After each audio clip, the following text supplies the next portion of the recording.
श्री कृष्ण गोविंद हरे मुरारी, हे नाथ नारायण वासुदेवा। श्री कृष्ण गोविंद हरे मुरारी, हे नाथ नारायण वासुदेवा।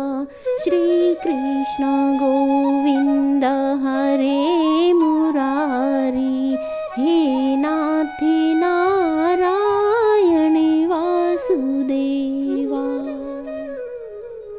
जय श्री राधे, जय श्रीमन नारायण। श्रीमद्भगवत गीता रूपी उपनिषद एवं ब्रह्म विद्या तथा योग शास्त्र विषयक श्री कृष्ण और अर्जुन के संवाद में आत्म संयम योग नामक छठा अध्याय प्रारंभ करते हैं। श्री कृष्ण अर्जुन से कहते हैं, जो पुरुष कर्म फल का आश्रय न लेकर करने योग्य कर्म करता है वह सन्यासी तथा योगी है, और केवल अग्नि का त्याग करने वाला सन्यासी नहीं है तथा केवल क्रियाओं का त्याग करने वाला योगी नहीं है। हे अर्जुन, जिसको सन्यास ऐसा कहते हैं उसी को तू योग जान, क्योंकि संकल्पों का त्याग न करने वाला कोई भी पुरुष योगी नहीं होता। योग में आरूढ़ होने की इच्छा वाले मननशील पुरुष के लिए योग की प्राप्ति में निष्काम भाव से कर्म करना ही हेतु कहा जाता है, और योगारूढ़ हो जाने पर उस योगारूढ़ पुरुष का जो सर्व संकल्पों का अभाव है वही कल्याण में हेतु कहा जाता है। जिस काल में न तो इंद्रियों के भोगों में और न कर्मों में ही आसक्त होता है, उस काल में सर्व संकल्पों का त्यागी पुरुष योगारूढ़ कहा जाता है। अपने द्वारा अपना संसार समुद्र से उद्धार करे और अपने को अधोगति में न डाले, क्योंकि यह मनुष्य आप ही तो अपना मित्र है और आप ही अपना शत्रु है। जिस जीवात्मा द्वारा मन और इंद्रियों सहित शरीर जीता हुआ है वह जीवात्मा का तो वह आप ही मित्र है, और जिसके द्वारा मन तथा इंद्रियों सहित शरीर नहीं जीता गया है उसके लिए वह आप ही शत्रु के सदृश शत्रुता में बरतता है। सर्दी गर्मी और सुख दुख आदि में तथा मान और अपमान में जिसके अंतःकरण की वृत्तियां भलीभांति शांत हैं, ऐसे स्वाधीन आत्मा वाले पुरुष के ज्ञान में सच्चिदानंदन परमात्मा सम्यक प्रकार से स्थित है, अर्थात उसके ज्ञान में परमात्मा के सिवाय अन्य कुछ है ही नहीं। जिसका अंतःकरण ज्ञान विज्ञान से तृप्त है, जिसकी स्थिति विकार रहित है, जिसकी इंद्रियां भली भांति जीती हुई हैं और जिसके लिए मिट्टी पत्थर और सुवर्ण समान है, वह है योगी युक्त अर्थात भगवत प्राप्त है, ऐसा कहा जाता है। सुहृद मित्र वैरी उदासीन मध्यस्थ द्वेष और बंधु गणों में धर्मात्माओं में और पापियों में भी समान भाव रखने वाला अत्यंत श्रेष्ठ है। मन और इंद्रियों सहित शरीर को वश में रखने वाला आशा रहित और संग्रह रहित योगी अकेला ही एकांत स्थान में स्थित होकर आत्मा को निरंतर परमात्मा में लगावे। शुद्ध भूमि में जिसके ऊपर क्रमशः कुशा मृगछाला और वस्त्र बिछे हैं, जो न बहुत ऊंचा है और न बहुत नीचा, ऐसे अपने आसन को स्थिर स्थापन करके उस आसन पर बैठकर चित्त और इंद्रियों की क्रियाओं को वश में करते हुए मन को एकाग्र करके अंतःकरण की शुद्धि के लिए योग का अभ्यास करे। काया सिर और गले को समान एवं अचल धारण करके और स्थिर होकर अपने नासिका के अग्र भाग पर दृष्टि जमाकर अन्य दिशाओं को न देखता हुआ ब्रह्मचारी के व्रत में स्थित भय रहित तथा भली भांति शांत अंतःकरण वाला सावधान योगी मन को रोककर मुझ में चित्त वाला और मेरे परायण होकर स्थित होवे। वश में किए हुए मन वाला योगी इस प्रकार आत्मा को निरंतर मुझ परमेश्वर के स्वरूप में लगाता हुआ मुझ में रहने वाली परमानंद की पराकाष्ठा रूप शांति को प्राप्त होता है। हे अर्जुन, यह योग न तो बहुत खाने वाले का, न बिल्कुल न खाने वाले का, न बहुत शयन करने के स्वभाव वाले का और न सदा जागने वाले का ही सिद्ध होता है। दुखों का नाश करने वाला योग तो यथायोग्य आहार विहार करने वाले का, कर्मों में यथायोग्य चेष्टा करने वाले का और यथायोग्य सोने तथा जागने वाले का ही सिद्ध होता है। अत्यंत वश में किया हुआ चित्त जिस काल में परमात्मा में भली भांति स्थित हो जाता है, उस काल में संपूर्ण भोगों से स्पृहा रहित पुरुष योग युक्त है, ऐसा कहा जाता है। जिस प्रकार वायु रहित स्थान में स्थित दीपक चलायमान नहीं होता, वैसा ही उपमा परमात्मा के ध्यान में लगे हुए योगी के जीते हुए चित्त की कही गई है। योग के अभ्यास से निरुद्ध चित्त जिस अवस्था में उपराम हो जाता है और जिस अवस्था में परमात्मा के ध्यान से शुद्ध हुई सूक्ष्म बुद्धि द्वारा परमात्मा को साक्षात करता हुआ सच्चिदानंदन परमात्मा में ही संतुष्ट रहता है, इंद्रियों से अतीत केवल शुद्ध हुई सूक्ष्म बुद्धि द्वारा ग्रहण करने योग्य जो अनंत आनंद है, उसको जिस अवस्था में अनुभव करता है और जिस अवस्थाओं में स्थित यह योगी परमात्मा के स्वरूप से विचलित होता ही नहीं, परमात्मा की प्राप्ति रूप जिस लाभ को प्राप्त होकर उससे अधिक दूसरा कुछ भी लाभ नहीं मानता और परमात्मा रूप प्राप्ति जिस अवस्था में स्थित योगी बड़े भारी दुख से चलायमान नहीं होता है, जो दुख रूप संसार के योग से रहित है तथा जिसका नाम योग है, उसको जानना चाहिए। वह योग न उकताए हुए अर्थात धैर्य और उत्साह युक्त चित्त से निश्चय पूर्वक करना कर्तव्य है।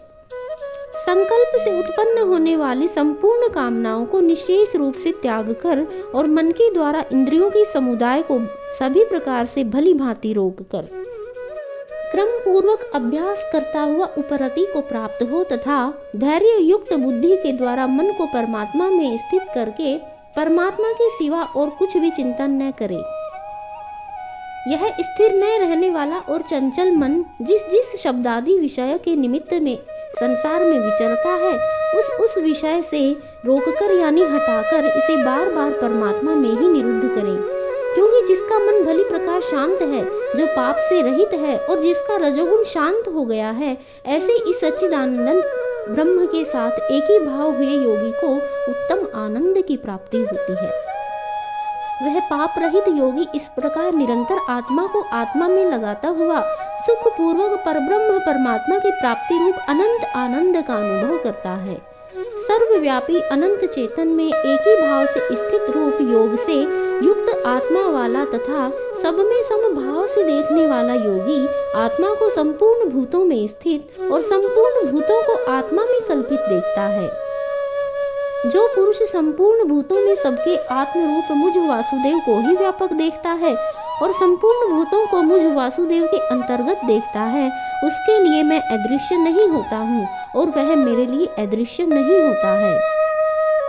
जो पुरुष एक ही भाव में स्थित होकर संपूर्ण भूतों में आत्म रूप से स्थित मुझ सच्चिदानंदन वासुदेव को भजता है, वह योगी सब प्रकार से बरतता हुआ भी मुझ में बरतता है।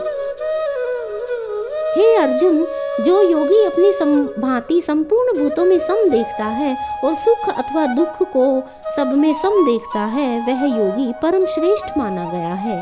अर्जुन बोले, हे मधुसूदन, जो यह योग आपने संभाव से कहा है, मन के चंचल होने से मैं इसकी नित्य स्थिति को नहीं देखता हूँ, क्योंकि हे कृष्ण, यह मन बड़ा चंचल प्रमथन स्वभाव वाला बड़ा ही दृढ़ और बलवान है, इसलिए उसका वश में करना मैं वायु को रोकने की भांति अत्यंत दुष्कर मानता हूँ।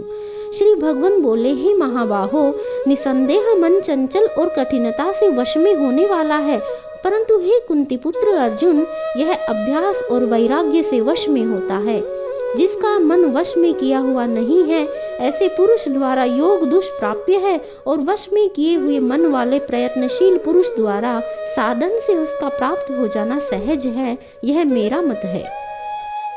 अर्जुन बोले, हे कृष्ण, जो योग में श्रद्धा रखने वाला है किंतु संयमी नहीं है, इस कारण जिसका मन अंत काल में योग से विचलित हो गया है, ऐसा साधक योग की सिद्धि को अर्थात भगवत साक्षात्कार को न प्राप्त होकर किस गति को प्राप्त होता है। हे महाबाहो, क्या वह भगवत प्राप्ति के मार्ग में मोहित और आश्रय रहित पुरुष छिन्न भिन्न बादल की भांति दोनों ओर से भ्रष्ट होकर नष्ट तो नहीं हो जाता? हे कृष्ण, मेरे इस संशय को संपूर्ण रूप से छेदन करने के लिए आप ही योग्य हैं, क्योंकि आपके सिवा दूसरा इस संशय का छेदन करने वाला मिलना संभव नहीं है। श्री भगवान बोले, हे पार्थ, उस पुरुष का न तो इस लोक में नाश होता है और न परलोक में ही, क्योंकि हे प्यारे, आत्मोद्धार के लिए अर्थात भगवत प्राप्ति के लिए कर्म करने वाला कोई भी मनुष्य दुर्गति को प्राप्त नहीं होता। योग भ्रष्ट पुरुष पुण्यवानों के लोगों को अर्थात स्वर्ग आदि उत्तम लोगों को प्राप्त होकर उनमें बहुत वर्षों तक निवास करके फिर शुद्ध आचरण वाले श्रीमान पुरुषों के घर में जन्म लेता है। अथवा वैराग्यवान पुरुष उन लोकों में न जाकर ज्ञानवान योगियों के ही कुल में जन्म लेता है। परंतु इस प्रकार का जो यह जन्म है सो संसार में निसंदेह अत्यंत दुर्लभ है। वहाँ उस पहले शरीर में संग्रह किए हुए बुद्धि संयोग को अर्थात समबुद्धि रूप योग के संस्कारों को अनायास ही प्राप्त हो जाता है।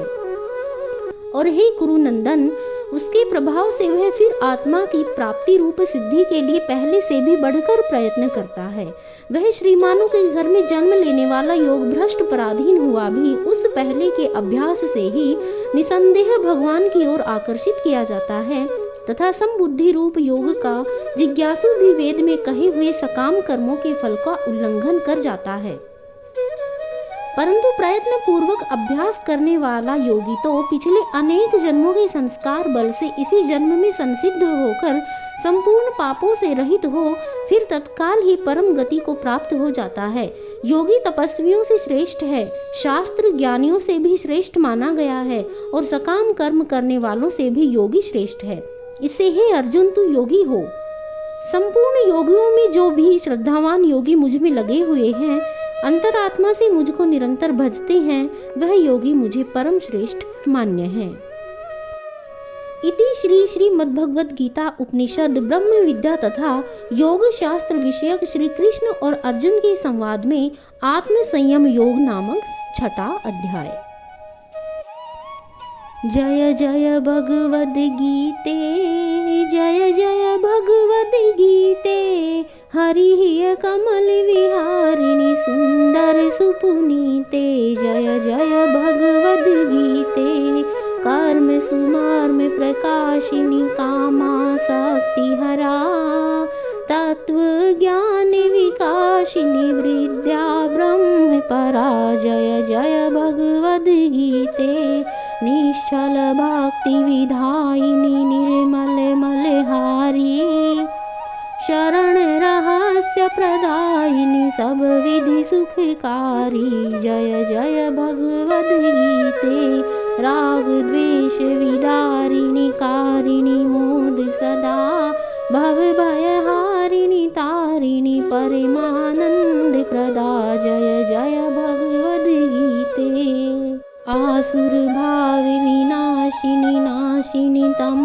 रजनी, दैवी सद्गुण दायिनी हरि रसिका सजनी। जय जय भगवद गीते, समता त्याग सिखावनी हरि मुख की बानी, सकल शास्त्र की स्वामिनी श्रुतियों की रानी। जय जय भगवद गीते, दया सुधा बरसावनी, मातु कृपा कीजे, हरिपद प्रेम दान कर, हरिपद प्रेम दान कर, अपनों कर लीजे। जय जय भगवद गीते, जय जय भगवद गीते, जय जय भगवद गीते, हरि हिय कमल विहारिणी, हरि हिय कमल विहारिणी सुंदर सुपुनीते।